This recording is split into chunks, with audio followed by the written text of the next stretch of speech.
Hey everybody, welcome to another shop update here. It's Thursday afternoon. I'm going to check in with all the projects that we have going on. Our first check-in is with Marc and the CNC Mark 2, 3? I think was it 3? No, 2. The original one was a Progress. Hey everyone, so progress on Chris Fitch designed CNC machine. On this project, I finish a little bit of the project and then get plans for the next part of the project. Get that done, then more plans for the next piece of the puzzle. So, got the so this was the first set of plans for the base. Second set of plans was for this part of the gantry. Another set of plans for the piece that goes on the gantry. And then been working on this today and yesterday. So come around here, Becky, I'll show you exactly how this operates. So as you can see, this is on a rail, so this slides front to back.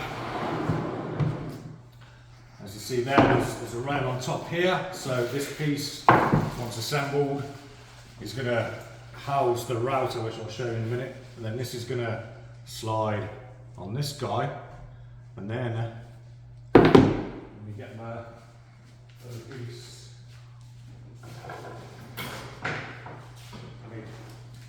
Pairs of hands for this one. So that'll be sliding left to right on that piece, and then this is the one that's going to hold the router in place. So as that will slide, this one has the option to go up and down.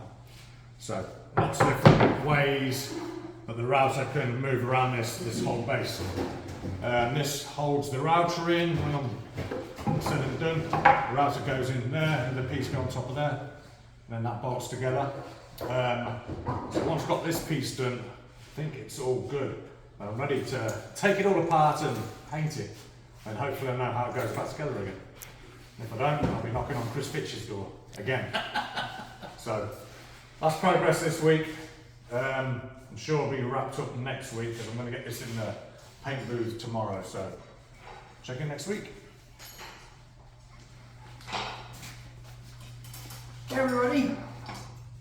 Well, if you tuned in last week, I was working on the Croquet mallets, and here's one of the 4 mallets, weighted and painted, and it's gonna, I just sprayed this with lacquer about an hour ago, so it's a little sticky, so I don't know if I want to stick that on there, but anyway, the mallets will go in like so, and a bungee cord.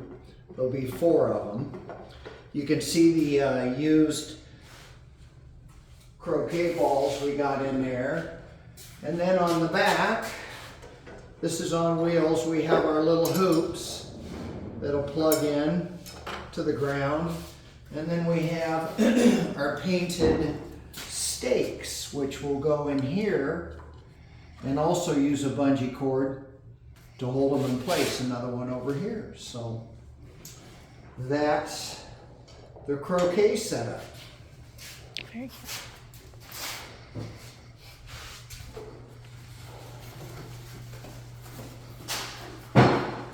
Dillon, I'm looking to you. Perfect.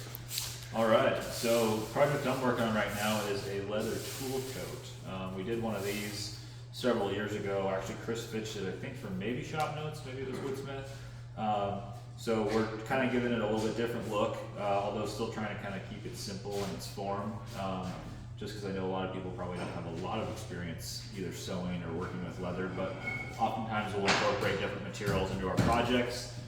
Just to give it, either contrast or a little bit more visual interest. And so we're just doing a really simple tool tote. So what I have right now is kind of I'm working through some of the sewing techniques. There's several different types of stitches that you can do.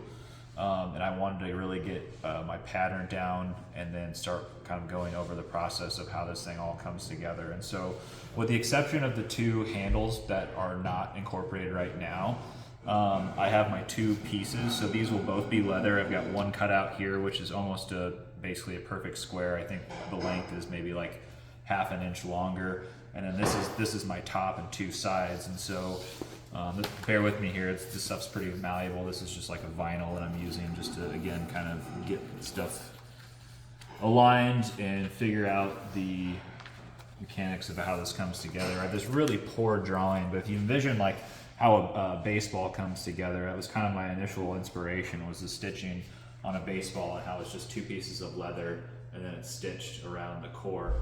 And so I wanted to employ something similar for the tool tote. So again, just keeping the parts to a minimum and then just simplifying things and then adding things as I see fit.